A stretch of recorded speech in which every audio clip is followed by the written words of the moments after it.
Əbədi nura eşq olsun. Amin. Salam, hər vaxtınız xeyir olsun, hörmətli izləyicilər və əzizlərim. Bir daha xoş gördük sizləri. Növbəti söhbətimizə başlayıram və adəti üzrə də bəzi bulanlıq fikirlərə aydınlıq gətirmək istəyirəm. Əvvəla üst tuturam mənim əziz qızım olan Mətanət xanıma, sizi də, Töhfə xanımı da və eləcə də ailə üzvlərinizi, evladlarınızı Allah eşqi ilə salamlayıb alqışlayıram.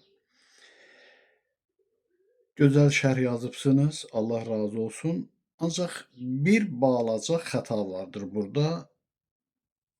Yəni, mən belə başa düşdüm ki, mexanikidir bu. Başlıqda belə yazıbsınız ki, heçdən yaranıb heçə dönürük. O dönürük deyil, heçdən yaranıb heçə dönmürük. M hərfini əlavə elə, əgər bacarırsansa. Yəni, dönürük yox, dönmürük. Çünki məna dəyişir burada. Heçdən yaranıb biz heçə dönmürük. Biz vardan yaranmışıq, var oluruq. Çətinlik çəksəniz, mənə belə gəlir ki, əli bunun öhdəsindən gələr. Siz özünüz də bilirəm ki, bacarırsınız. Sonra mən əziz oğlum Etibar bəyin şərhini qeyd eləmişəm, onu oxuyuram, sağ olsun, var olsun. Mən çox razı qaldım. Demək istədiklərimi öz şərhində lazımı qədər qeyd eləyib. Və yazıb ki, görəsən insanlar həqiqəti niyə qəbullanmaq istəmirlər? Yəqin ki, beyinlərində keçmişdən yığılıb qalan inanc var, maneçilik yaradır. Onlardan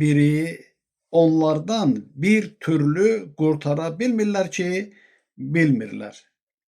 İndi əziz oğlum, bunu xahiş edirəm, tərcümə olaraq yazarsınız. Mən, yəni ki, hər iki lüğətində, həm fars ərəb lüğətidir, həm də ki, Azərbaycan dilinin 4 nüsxədən ibarət izahlı lüğətidir.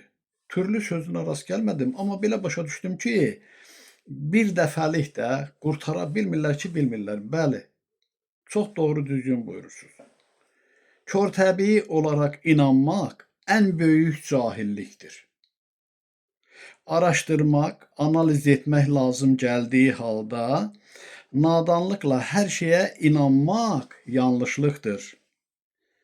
Səhv və günahların yaranması həyatı düzgün anlamamaqdan qaynaqlanır. Tam mənasıyla doğrudur. Bəli. Ona görə də o bəzi fikirlərə aydınlıq gətirmək istəyirəm. Əvvəla onu deyim ki, mənim əziz bacım Malikə xanım bir dəfə müraciət etmişdi ki, aşkarlanın da. Aşkar olanın nəyi aşkarlanmalıdır, gözəl bacım? Mən təvazökar insanım və təkəbbürlüyü də sevmirəm. Elə hesab edin ki, ayağı çarıqlı bir insanım da, dağ adamıyam. Yol azmışlara və yaxud da yolu, belə deyim də, bilmək istəyənlər var ki, o lazımi yerə gedib çıxmalıdırlar. Onlar üçün bir bələdçi lazımdır.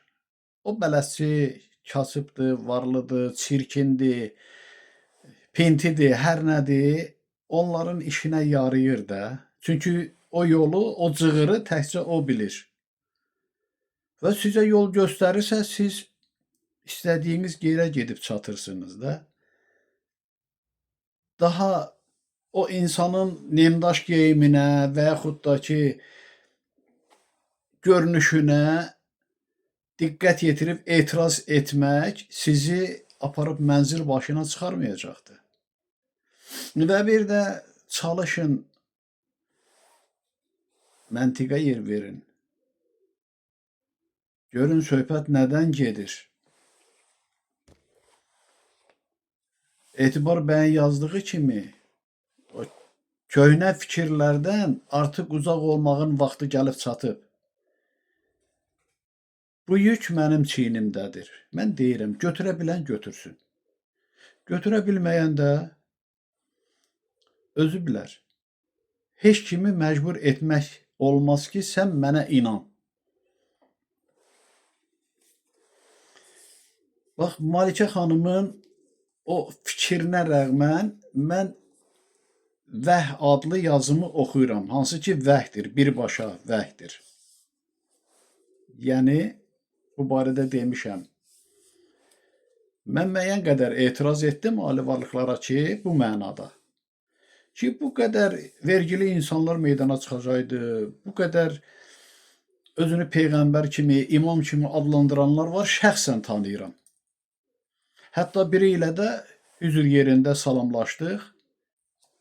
30 ildən artıqdır ki, o özünü İmam Mehdi Sahibəzzaman kimi qəbul edib, fikirlər söyləyir, amma hörmətim var, yaxşı insandır, ziyansız insandır. Heç vaxt hörmətsiz olmamışam.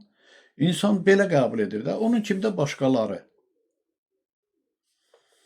Və onu da deyim ki, o 3 illik müddət ki var, yüzlərlə, minlərlə insan axışdı, gəldi, görüşdülər, fikirlərimi söylədim və nəhayətdə çəkildilər. Hər kəs öz evində, eşiyində, işi ilə, gücü ilə məşğuldur. Və heç kimdən qorxmadan, çəkinmədən mən Peyğəmbər adı ilə çıxış etmişəm. Çox insanlar gəlib. Elə bil ki, belə deyək də, basqına da gələn olub. Ancaq sonra başa düşüblər ki, bu işlə oynamaq olmaz.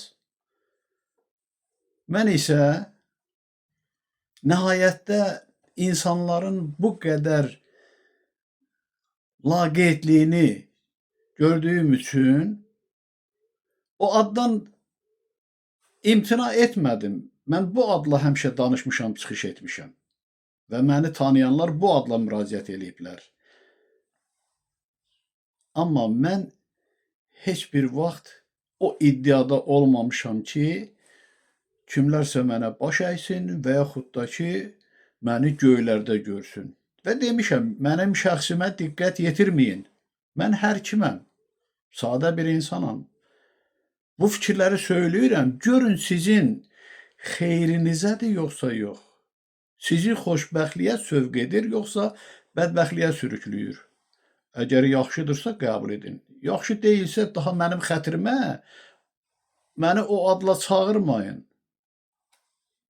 O Ömər Xəyyam ruhu şad olsun. Deyir ki, mən mey içənlər üçün bir peyğəmbərəm. Mey içməyənlər üçün bir sərsəriyəm. Yəni məni başa düşənlər üçün bir peyğəmbərəm deyir. Başa düşməyənlər üçün mən adi bir, belə deyə, sərsəri bir insanım. Belə qəbul edənlər də vardır. İndi ilahi varlıqların yazdırdığı vəhdir, onu oxuyuram sizlərə. Amma yenə deyirəm, mən o iddiada deyiləm. Məni öz adımla da çağırırlar. Və yaxud da ki, elə insan var, elə Peyğəmbər deyə müraciət eləyir, ya Peyğəmbər, bu oldu, və yaxud da ki, ya Rəbb deyənlər də var. Amma mən özümü o mərtəbədə görməmişəm. İnsandır, azaddır, şəxsi fikri var, o cür qəbul eləyir, buyursun. Ay yoldaş, ay qardaş, ay müəllim deyən də var. Hamısı sağ olsun öz yerində. Mən ki, tələb etməmişəm ki, siz mənə belə müraciət eləyin, məni belə tanıyın. Sizə lazımdır bu fikirlər. Sizə lazımdır bir xəritə ki, xoşbəxtlik yolunu göstərir. Qəbul edirsiniz, buyurun gedin. Qəbul etmirsiniz, var olun, sağ olun. Demək, o etirazıma görə müəyyən mənada etiraz etdim ki, bu qədər insan meydana çıxacaqsa, mən nəyə lazım idim? Nədən ötürü deyərdim ki, yəni məni bax belə, necə deyim sizə, qəbul edibsiniz. Bu qısqanclıq deyildi, paxıllıq deyildi. İstər-istəməz düşünürəm axı. Bunu 30 ilə yaxındır ki, yazdırıblar. Bəlkə də artıqdır. Yeni oyanış vaxtı, yəni ki, bu fikirlər olubdur. Bir daha oxuyuram. Ola bilsin ki, bunu sizin üçün oxumuşam. Vacib bilirəm, ona görə də oxumağı qərar aldım. Başlıqda da görürsünüz, mən İlham müəllim yazıram axı. Ey bizi dərk edib haqqa yönəlmiş, insanlara bildir ki, peyğəmbərlik bir nəfərə, yalnız bizim tərəfimizdən verilir peyğəmbərlik. Amma Türkiyədən İsa peyğəmbər adlandıran var, özünü o qiyafədə də gəzir, adı yadımdan çıxdı. Sonra bir xanım var, peyğəmbər olaraq onun da çıxışları var, YouTube-a qoyur, fikirlərini bildirir. Rusiyada elə insanlar var ki, peyğəmbər kimi tanıyırlar. Mən onun adını qeyd eləməmişəm. Belə dolu bir insandır. Və yaxud da qeyrilər, olsun da. Peyğəmbərin sözü bir mənalı olmalı və onu kiçikdən böyüyə qədər hamı başa düşməli və anlamalıdır. Əgər həyat fəlsəfəsi yaradacaq peyğəmbərlik 2 nəfərə verilərsə, fikir haçalanar və qüvvədən düşər. Hər bir sözü və ya olanı istənilən qədər mənalandırmaq olar, lakin haqq yolunun bir səmti var, o düzlükdür. Haqq sözünün isə bir mənası var ki, o yalnız həqiqətdir. İradəli və mətin ol. Sən mütləq qalib gələcəksən. Biz həmişə səni nəzarətdə saxlayır və qoruyuruq. Səhvə yol verib haqdan dönsən, səndən üç çevirəcəyik. Daha demirlər ki, boynunu qıracağıq və yaxud da səni odlara atacağıq. Ali varlıqlar alidir. Niyə bunu deyirəm? Başa düşənlər başa düşsün ki, belə bir vəhlə yazılmış da vardır ki, əgər özündən kimsə uydurub özünü o dərəcədə bilərsə, biz ona bu zülmü verərik, bu əzabı verərik. Ancaq ali varlıqlar dediyim kimi elə alidirlər. Onlar ancaq üz çevirirlər. Etimadı doğrultmayan insana bir daha o səviyyədə münasibət göstərmirlər.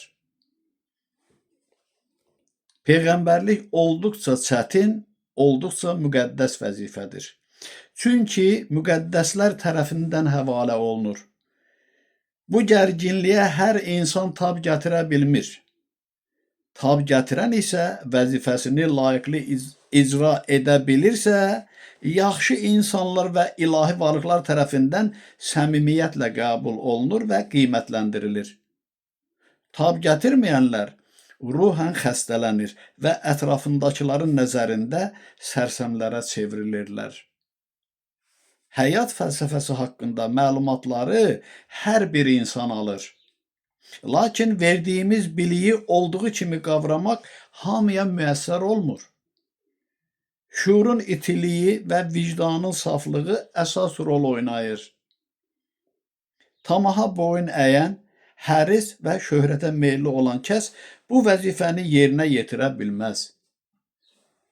Mənim əzizim, doğmam, 8 yaş məndən böyük olan qardaşım, ruhu şad olsun, əyyaşlıq edirdi. Və o icazə ilə mənim yanıma gəldi. Dedi görəsən məni qəbul edərmi? Bacılarım da deyib ki, narahat olma da, get, sən ki tanıyırsan, onun xasiyyətini bilirsən. Və gəlmişdi yanıma. O 3 il müddətində də oldu yanımda. Ona elə qüdrətlər verilmişdi sınaq olaraq. anlamadı, başa düşmədi. Nəhayətdə o əzizimdir, qardaşımdır, ruhu şad olsun. Amma peyğəmbərlik iddiasına düşdü. Mən bilirdim o gedəcək və məndən icazə aldı ki, getməliyəm, dedim get.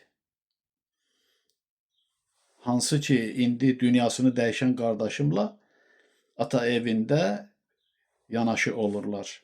O dünyasını dəyişdi, bu kiçik, ondan kiçik, məndən böyük qardaşım da bildiniz ki, bu yaxınlarda dünyasını dəyişdi. O demişdi ki, peyğəmbərlik elə olmur.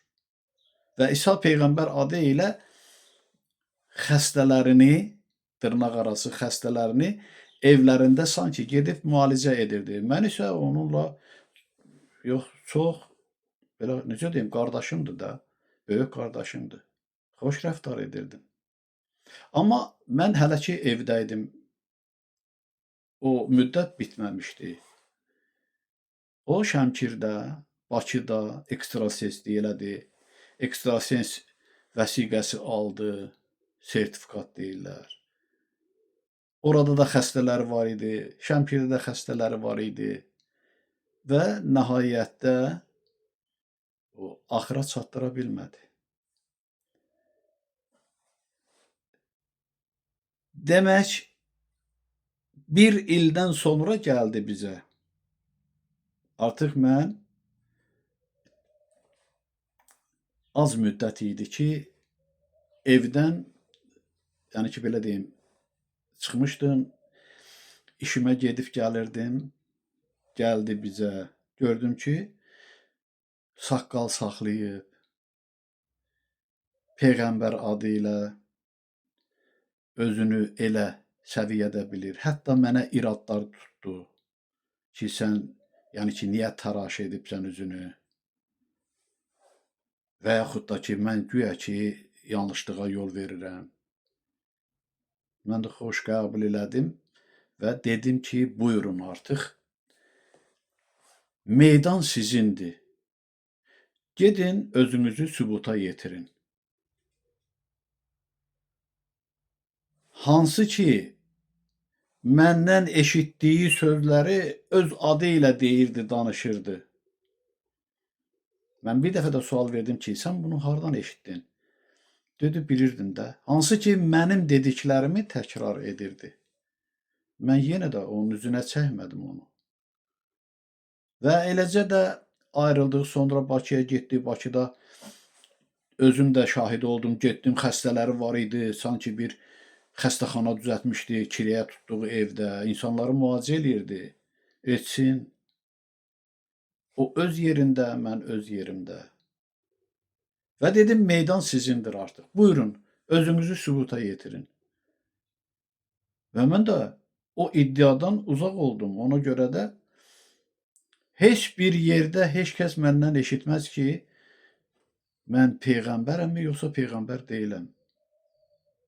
Mən adi bir insanam. Qohumlar üçün qohumam, tanışlar üçün tanışam.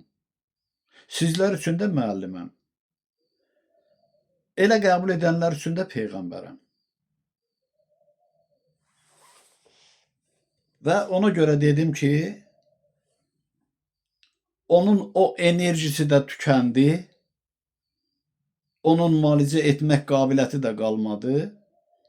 Nəhayətdə də ruhu şad olsun, dünyasını dəyişdi. Və burada oxuyuram, pul qazanırdı. Yəni, o müalicələrlə ona hörmət edirdilər, pul verirdilər. Tamaha boyun əyən, həris və şöhrətə meyilli olan kəs bu vəzifəni yerinə yetirə bilməz. O mütləq şər qüvvələrin təsiri ilə insanlara yanlış məlumatlar verəcək. Biz ayrılmamışdan əvvəl bunları yazdırıblar. Bu vəhi mən onda yazmışam. Biz məlumatları, yəni həyat sirlərini bütöv şəkildə vermirik. Etibar qazanmış kəsə hissə-hissə yormadan fikirlər köçürürük. Fikirlərini söyləməkdə qətiyyətli ol. Səni dərk edənlər böyük məhəbbətlə sevəcək. Sən də onları sev və bütün bildiklərini, biliklərini əsirgəmə. Xidmətində təmənna güdmə. Bəli, əziz insanlar, bu etibarı doğrultmaq üçün bilik və bacarığımla sizə xidmət edəcəyəm. Allah özü bizə kömək olsun. Amin. Möhtərəm insanlar, nəzəri fikirlər söyləməklə bu vəzifəni yerinə yetirmək mümkün deyil. Mən yalnız əməli işlərimlə, xeyirxah məqsədlərimi həyata keçirməklə o müqəddəs ada layiq ola bilərəm. Məramım, amalım, görəcəyim işlərdə özünü əks etdirməlidir. Həyata, ilahi varlıqlara, dinə aludəçilik, yəni bu məfhumları dərk etmədən vurğunluq insanın düşüncələrini kütləşdirir. Şuurun inkişafını məhdudlaşdırır. Həyat fəlsəfəsinin bütün incəliklərini araşdırmadan həqiqətləri aşkar edə bilmərik. Həqiqətləri düzgün anlasaq, onda yaşamaq asan və şərəfli olacaq. Həyat eşqi nurlanacaqdır. Bir dəfə ali dərsdə Allahımız mənə varlığına şükür sual verdi ki, peyğəmbərlərin səhvlərindən deyə bilərsənmi? Dedim, sevimli Allahım. Onlar öz adlarını doğrultmuşlardı. Mən hələ bu yolun başlanğıcındayım. Mənim o ixtiyarım yoxdur ki, onlar haqda fikir söyləyəm ki, hansısa peyğəmbər nə kimi səhvə yol verib. Nədir həyat? Həyat 7 məfhuma ayrılmış vahid varlıqdan, gerçəklikdən ibarətdir. Yəni, insan, Allah, həyat eşqi, ölüm xofu, gerçəklik, yuxu, din. Hamısı birləşir həyatda. Davamını sonra oxuyaram. İndi isə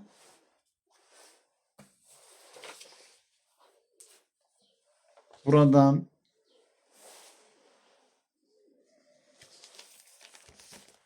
İxlas surəsini oxuyacağım.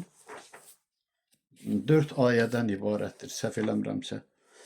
Bəli, Qurani Kərimdir. Əl-İxlas, yalnız Allaha məxsus olan sifətlər surəsi.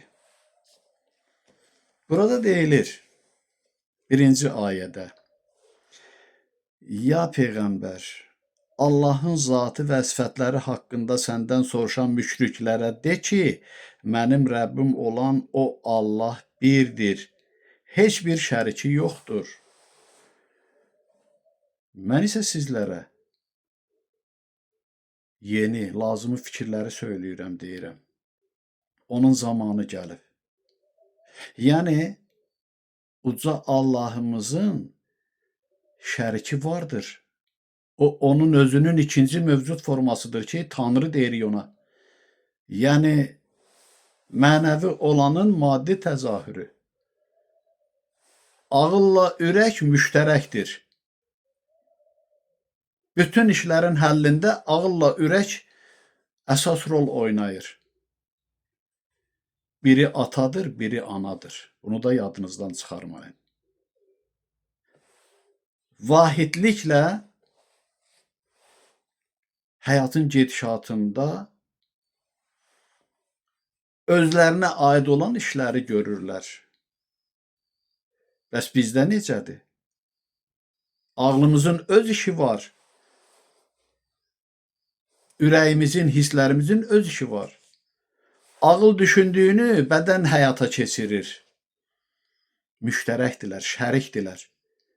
Allahın şəriki özüdür. İkinci təzahür forması ilə ki, ona Tanrımız deyirik. Bunu bilməyənlər bilsinlər. Mən bunu ətraflı izah eləyərəm. Zamanı gələndə bir daha da fikirlərimi söyləyərəm. Amma Allaha şərik qoşmaq olmaz deyənlərin özü Allaha şərik qoşurlar. O barədə də fikir söyləyəcəm. İkinci deyilir ki, Allah heç kəsə, heç nəyə möhtac deyildir. Hamı ona möhtacdır. O əzəli və əbədidir. Bəli, əzəli və əbədidir. Bəs Allah heç kəsə, heç nəyə möhtac deyildir.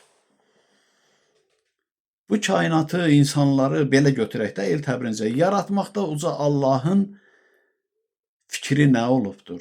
Və xahiş edirəm, mən əlavə suallar yazdırmayacağım. Bugün birinci gün inşallah qismət olarsa. Birinci sual olaraq bunu yazın. Allah hansı səbəbdən bütün olanları yaratmışdır? Yaratdığı ehtiyac doğurmurdusa, ehtiyacı yox idisə, bəs nə üçün yaradıbdır? Bax, bu sualdır sizin üçün. Xahiş edirəm, ona öz fikrinizi bildirin. Niyə yaratmışdır axı? Məqsədi nə olubdur? Məqsədi yazarsınız. Bir alim, fəlsəfi elmlər doktoru, nizami şünas dedi ki, Allah zövq alır yaratdıqlarından. İnsanlar da deyir ki, Allahın işidir. Bu bunu öldürdü, o onu yandırdı və yaxud da ki, ölkəni dağıtdı, xaraba qoydu. Bundan zövq alır Allahımız. Və o elə bir ifadə işlətdi ki, o qədər murdar ifadə işlətdi. Uca varlığın, belə deyim də, həyatda mövcudluğu barədə. Ondan sonra o mənim gözümdən düşdü və onunla əlaqəni kəsdim. O, sanki düzünü deyirdi. Amma o düzü də gərək elə deyəsən ki, o bir hörmətlik olmasın. Belə alimlərimiz var. İndi sual olundu. Uca yaradan hansı səbəbdən yaradıbdır aləmi? Və buradan da bir yeni sual meydana gəlir. Və çox adam da yeri gələndə sual edir. Bu sualın cavabını axtarır ki, bəs Allahın özü hansı səbəbdən təzahür etmişdir? Varlığını inkar edə bilərik. Hə? İnkar edənlər var. Üzümüzdən iraq. Qanmayanlar var. Və təkid edir ki, yoxdur. Varsa sübut elə. Sübutu da başa düşmədiyinə görə, başa düşmək istəmədiyinə görə etmək müşkülə çevrilir ki, belə qanmaq istəməyəni necə qandırasan? Bütün olanlar nə varsa, hər şey səbəbin nəticəsidir. Səbəb varsa, nəticə də var. Allahımız vardır. Var sözünü qəbul edirik. Var olan özü nəticədir. Bəs səbəb nədir? Allahımızın var olmasının səbəbkarı kimdir? Onun varlığını yaradan kim olub? Nə olub? Buyurun, bunu da sual kimi ora qeyd eləyin ki, görüm onu cavablandırın da. İzahlandırın, görüm nə yazacaqsınız. Mən də maraqla qulaq asacağım ona. Oxuyacağım. Ehtiyacı yox idisə də nədən ötürü yaradırdı ki? Demək, ehtiyacdan doğur da. Nədən istifadə ediriksə həyatımızda, ehtiyacdan doğur. Bəs bu böyüklükdə kainatı yaradan varlığın ehtiyacı yox idi. O ehtiyaclı deyildi. Və bunun izahını xahiş edirəm. Bacardığınız kimi yazın. Hamı ona möhtacdır. Bəli. Və mən sizə qarşılıqlı asılılıqdan söhbət etmişəm. Bu da bir həqiqətdir. Həyat qarşılıqlı asılılıqla bərqərar olub. Və onu da demişəm, öz varlığından təzahür edib. Onu da söyləmişəm ki, onun adi halı var, ali halı var. Adi məqamla ali məqam arasında cərəyan etmə vardır ki, o maddi mənəvi dünyadır. Hələ ki, bunu deyirəm. Üçüncü, o nə doğmuş, nə də doğulmuşdur. Bütün ağıllı insanlar bunu qəbul edirlər ki, günəş doğdu. Günəş doğur, günəş nur saçır, şəfəq saçır. Bəs niyə doğur deyirik? O mənanı kəsb edir ki, günəş doğdu, bəxş elədi, şəfəq saçdı. Bəs ana şəfəq saçmır? O doğduğu evladın ağlı, şuuru günəş kimi bərq vurmur? Demək o nur doğur. Əsl analardan söhbət gedir. O analıq hissini itirmişlərdən yox. Ha? Günəş doğursa, niyə biz onu eyniləşdirək ki, ana kimi doğur? Əgər ana kimi doğmaq doğru düzgün deyilsə, uca Allahımız nə üçün ananı, Həvva anamızı belə yaratmışdır ki, belə doğuş etsin? Olmazdımı ki, heç o doğmasın? Ha? Elə palçıqdan onları yaratmışdı. Necə ki, bütün heyvanları deyirlər ki, palçıqdan yaratdı. Elə bəşəri palçıqdan yaradardı.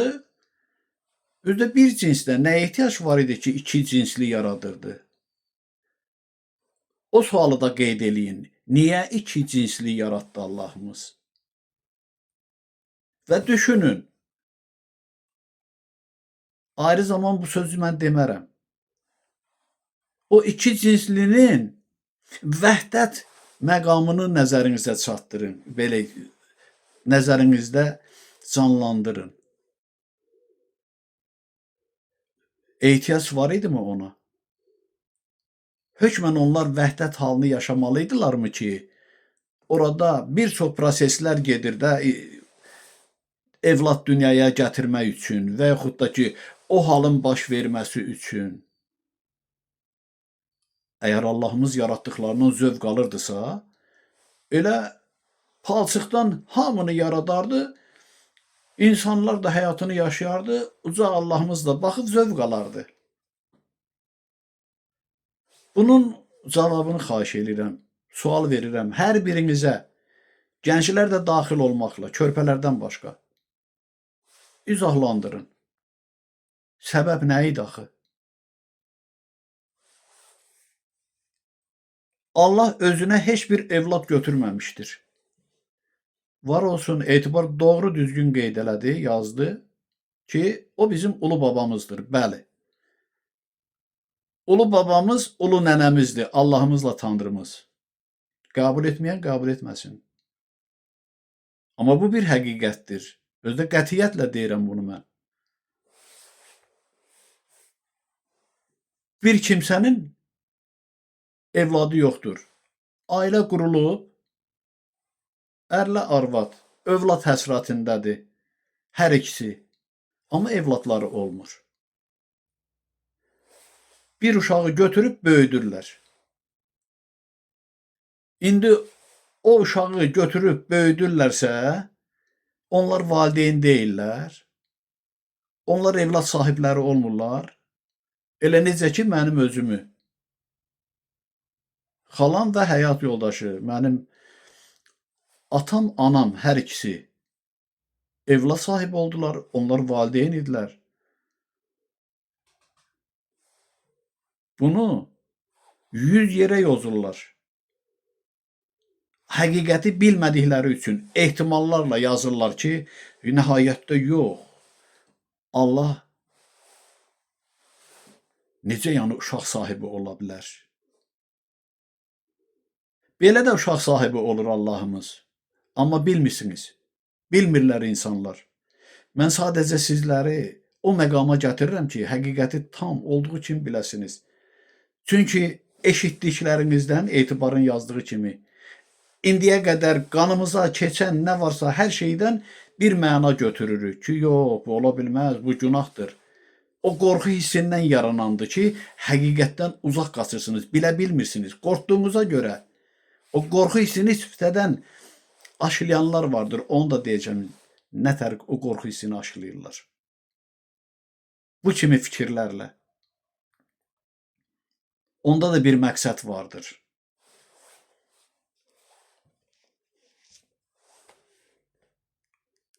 Onun heç bir tayı bərabəri, bənzəri də yoxdur. Vardır, Allahımızın tayı bərabəri Tanrımızdır. Onun mövcudluğudur. Allah ağıldır, ali şuurdur. Tanrı onun mövcud varlığıdır. Maddi tərəfidir. Əgər belə bir fikir olmasaydı ki, dünyaya evlad gəlməli idi, bəs nə üçün dediyim kimi Adəmlə Həvva ailə həyatı qurdular? Dünyaya evlad bəxş elədilər, onu da yarı-yarımçıq izahlandırırlar. Bu oldu, o oldu, onu bəhanə gətirirlər, bunu stat gətirirlər ki, həqiqətə çatmaq istəyirlər, özlərindən fikirlər uydururlar. Elə o uydurmalardır ki, indi gətirib bu hala çıxarıbdır. İnsanlar həqiqəti bilmir, ona görə qorxur həqiqəti deməkdən.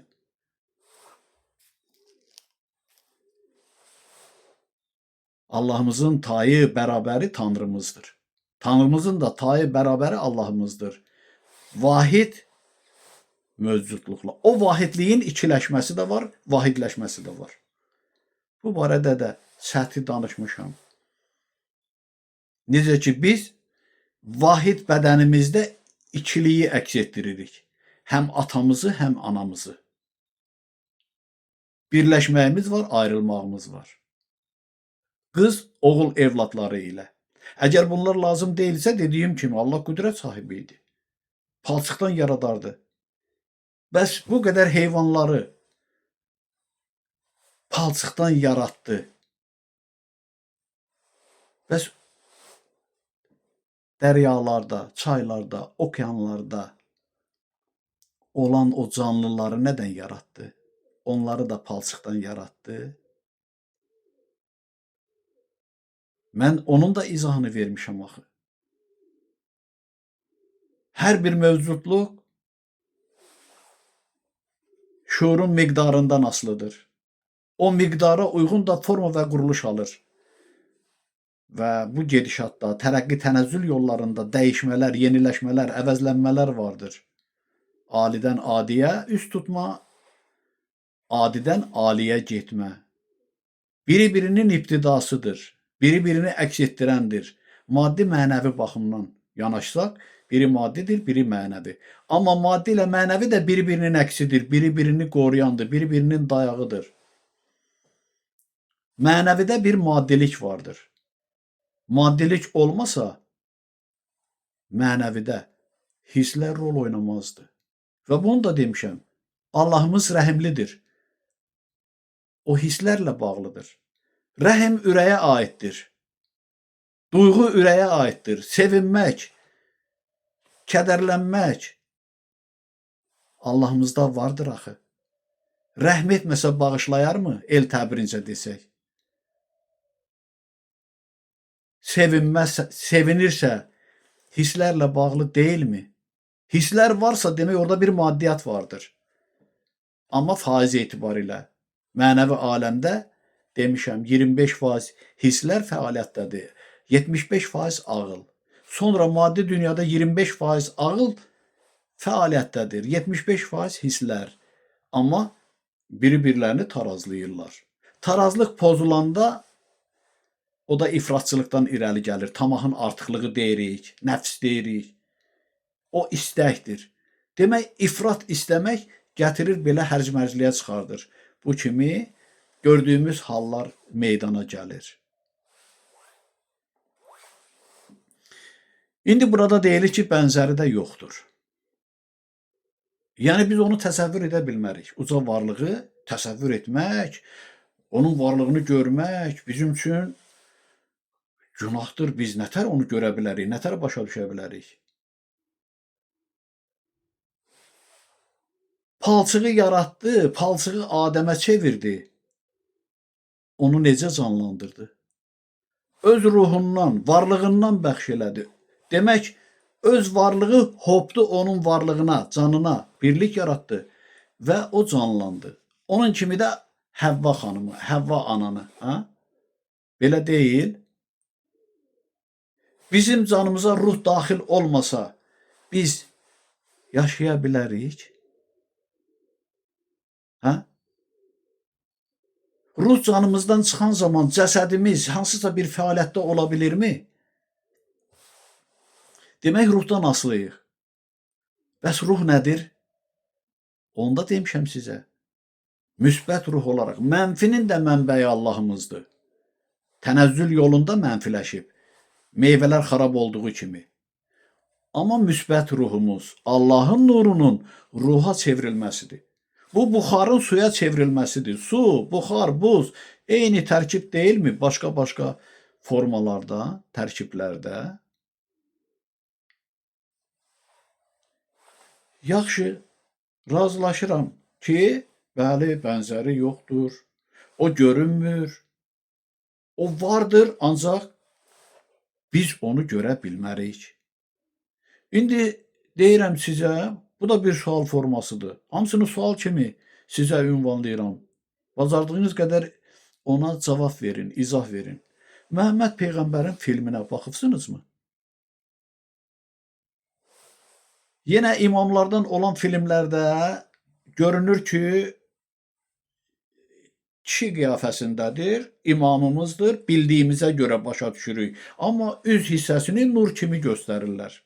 Bu, İslam aləminin qadağasıdır ki, göstərmək olmaz. Lap gözəl, müqəddəs varlıqdır, elə də qəbul edək.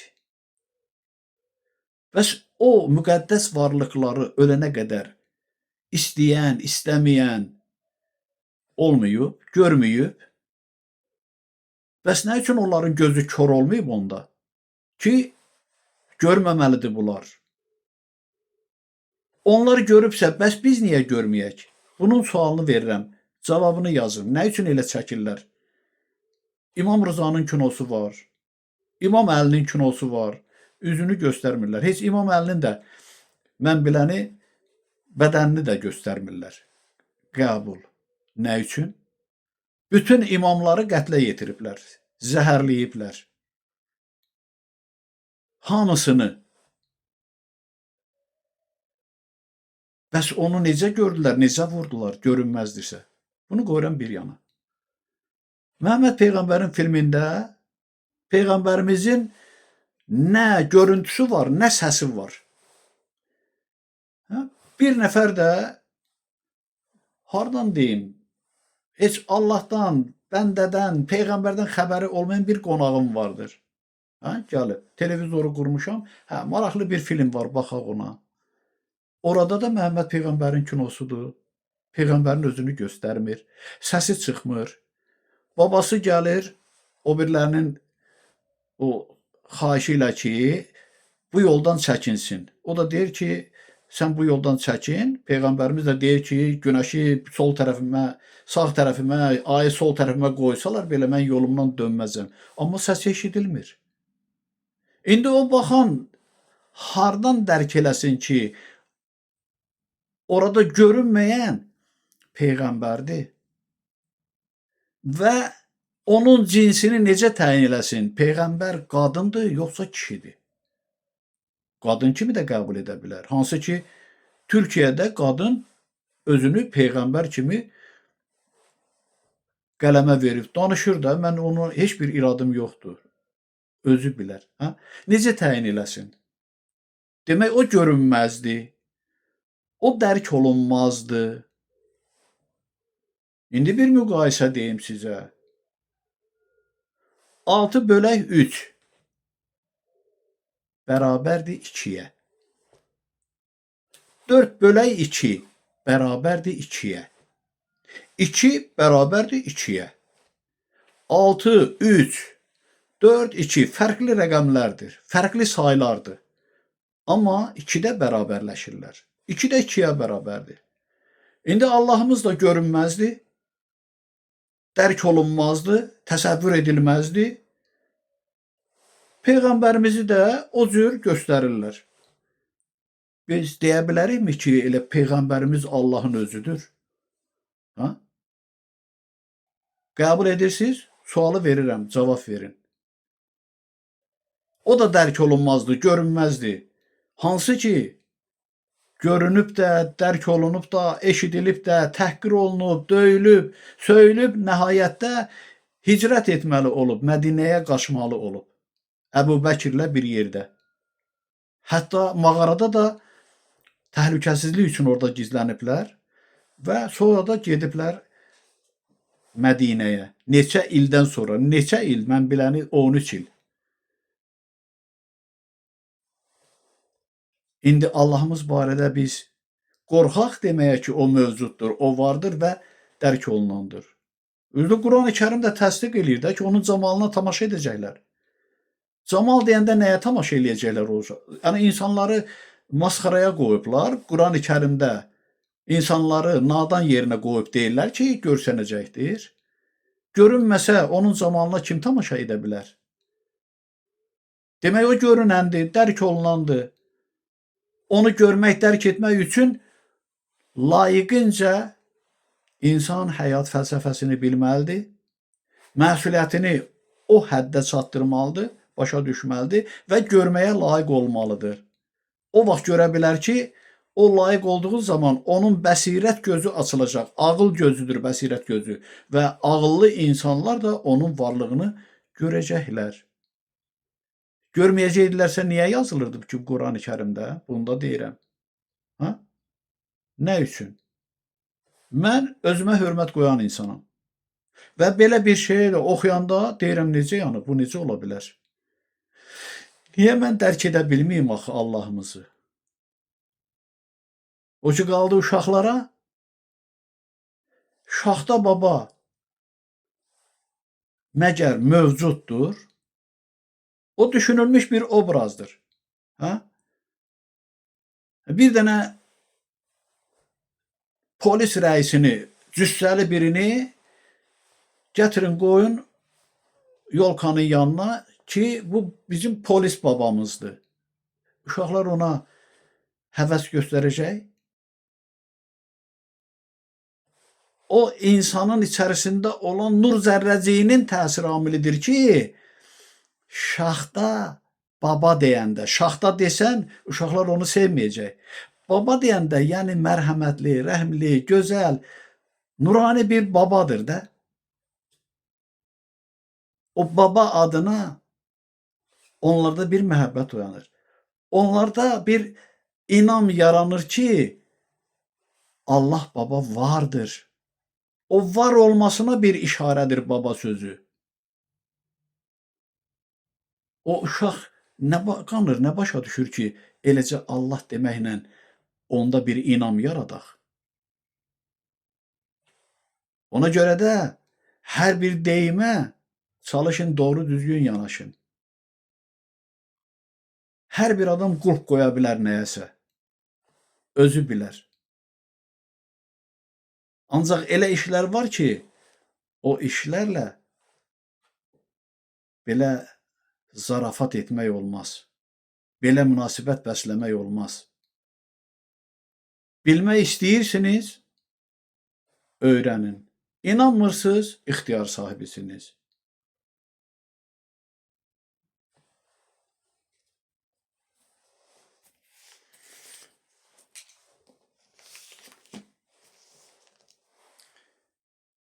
İndi isə mən sizə ibarələrdən deyim, yazın, xahiş edirəm. Və danışdığım söhbətin hamısı sualdır sizə. Buyurun ona münasibətinizi bildirin. Əgər nəyi dərk etmirsinizsə, sizə çətinlik törədirsə, şərhinizdə qeyd edin, mən ona cavab verərəm.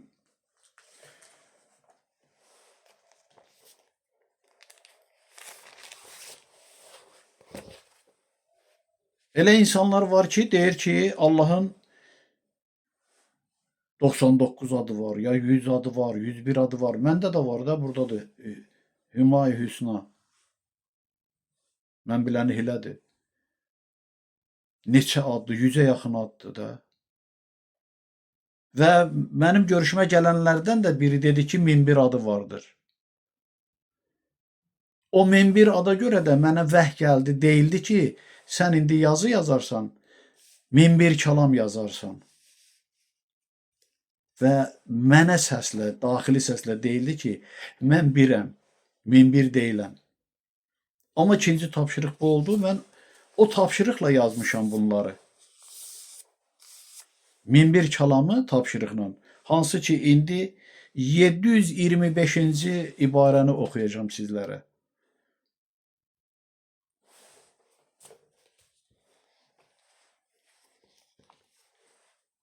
Burada deyilir ki, yatan toyuğa yas deməzlər. Toyuğa yas eləyirsən, yatır. Elə bir toyuğumuz var idi ki, şap-şap deyirik də, biz çəkələk deyirik ona.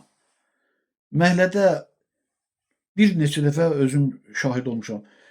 O ayaqqabının, zadın, şap-şapın altı asfalta toxunanda fış-fış səs çıxardı da, elə bil ki. Toyuq yatırdı. Elə bil ki, ona yas deyirlər. Yəni yat aşağı, yas eləyirsən, yatır aşağı. Ona yas deməmiş yatırdı. Və burada da deyilir ki, yatan toyuğa yas deməzlər. O onsuz da yatırdı, elə ayaq səsinə çökür aşağı.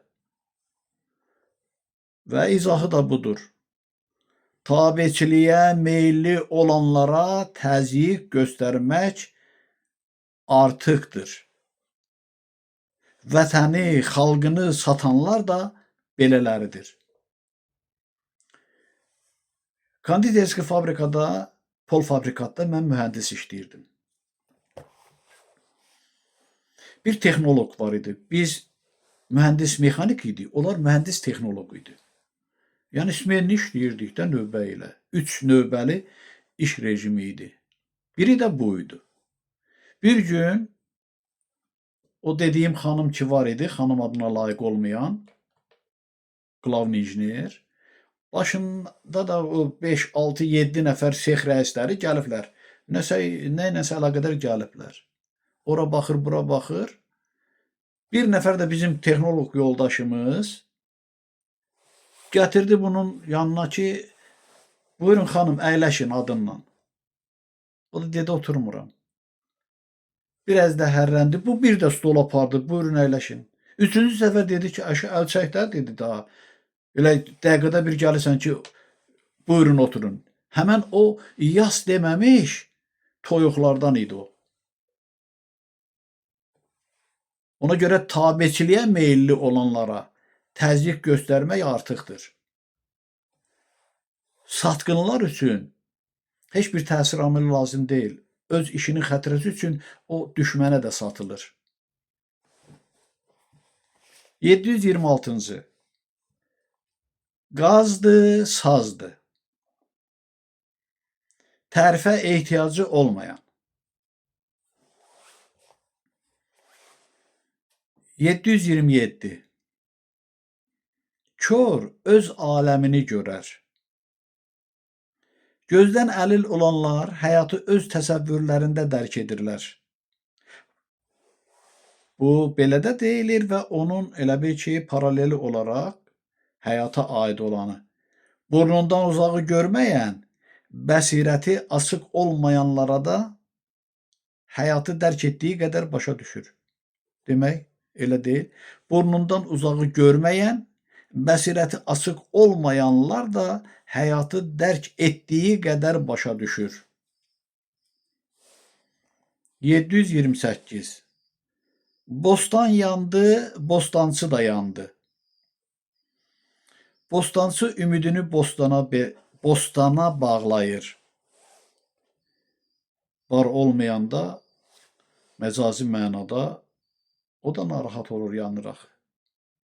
729. Ustad şagirdi ilə, şagird özü ilə öyünər. Elə davranmalısan ki, sənin uğurlarınla valideynlərin, ustadın, müəllimin və xalqın öyünsün. Özün özünü öymə, qürrələnmə yersiz olaraq. 730. Fərsizin öyünməsi yumurtlamaz toyuğun qaqqıltısına bənzər. Yəni fərsizin öyünməsi yumurtlamaz toyuğun qaqqıltısına bənzər. Ən çox öyünənlər, öyünməyə meyilli olanlar əsasən fərsizlər olur. Fərsizlik səriştəsizlikdən yaranır. 731. Qabalıq yavalığa xasdır. Qabalığı az qananlar və lovğalar edər. Qabalıq, yəni kobudluq. Sonra nə deyirik biz ona? Təkəbbürlük. Bu, mənfiliyi insan olan kəs özünə yaraşdırmaz. Bu mənfiliyi olan kəs, bu mənfiliyi insan olan kəs, özünə yaraşdırmaz. Demək, burada bir dənə vergülü bura səhv qoymuşam, ona görə də demək, məna düz gəlmir. Bu mənfiliyi insan olan kəs özünə yaraşdırmaz. Yəni qabalığı. 732-ci. Qaz vuran qazandı. Məqsədinə çatan sevinər, amma uğurlu hesab edilən elə nəticələr olur ki, o ziyan da gətirir. 733. Qaz lələyi də işə yarayarmış. Ehtiyac olanda ən lazımsız əşya da işə yaraya bilər. Hər şeyin məqamında yeri var.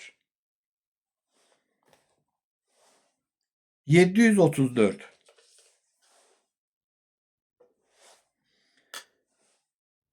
Qazın qazla arası sazdır. Qazın yox, dazın, keçəlin. Dazın qazla arası sazdır. Daz yeyən, qaz yeyilən. Gec, tez daz qazı yeyəcək. İndi həyatımızda necə şamil olunur bu? Biclər nadanları ovlayar. Çətini niyyətə çatana kimidir. Bununla da bugünkü söhbətimizi yekunlaşdırıram.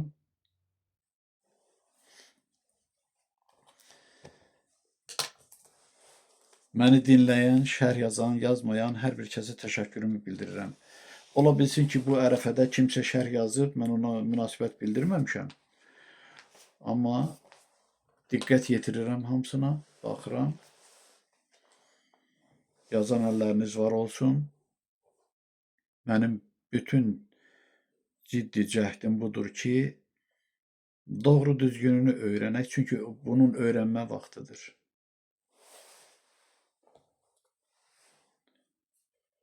Fikir 100 yerə yozula bilər və yozublar da. Bildikləri kimi qeyd eləyiblər və yaxud da ki, doğru olanlar da az deyil. Amma insanı yanlışlığa sövq edən nə varsa, onu ancaq və ancaq həyat fəlsəfəsini bilməklə təyin etmək olur. Yanlışlıqdan da betəri yoxdur. Çünki insan arxayınlaşır. Səhvi düz bilir və beləliklə də elə bir yolla addımlayır ki, ondan geri qayıtmaq müşkülə çevrilir. Olduqca müşkül olur o yoldan geri qayıtmaq. O da yanlış yoldur. Haqq yolundan sapan mütləq yanlış yola üz tutur və o yol onu nəhayətə aparır. Çünki təsir amilləri vardır. Bu barədə demişəm bir zaman. Bir də təkrarlayıram. İraq sizdən heyvanları, boynu deyirlər də, kəsilmə sexləri var. Ora aparanda dar yoldur. İki tərəfi də ya divardır, ya taxtadan hörlüdür. O heyvanı, inəkləri, öküzləri ora istiqamətləndirirlər. Özdə 2 plastinkadır, tok var onda. Yəni ki, öldürücü deyil, amma qıcıqlandırıcıdır. Arxadan ona vurduqca o irəliyə doğru gedir. Geri qayıda bilmir, çünki dönə bilmir. Elə bir sonluğa çatır ki, avtomatik olaraq qarmaq keçir ayağına, qaldırır göyə, qəssəflər də orada başlayır onu kəsib doğramağa. Nahaq yol da belədir. Yanıldıcı təsir amilləri vardır ki, o şeytan təsiridir. Sanki o cərəyan buraxan plastinka kimi insanı məcbur edir qabağa getməyə. Dönüb geri qayıda da bilmir. Və nəhayətdə də axırı o qəssabların əlinə keçməkdir. İnsanlar da yanlış yolla gedəndə müsibətlərlə üzləşirlər.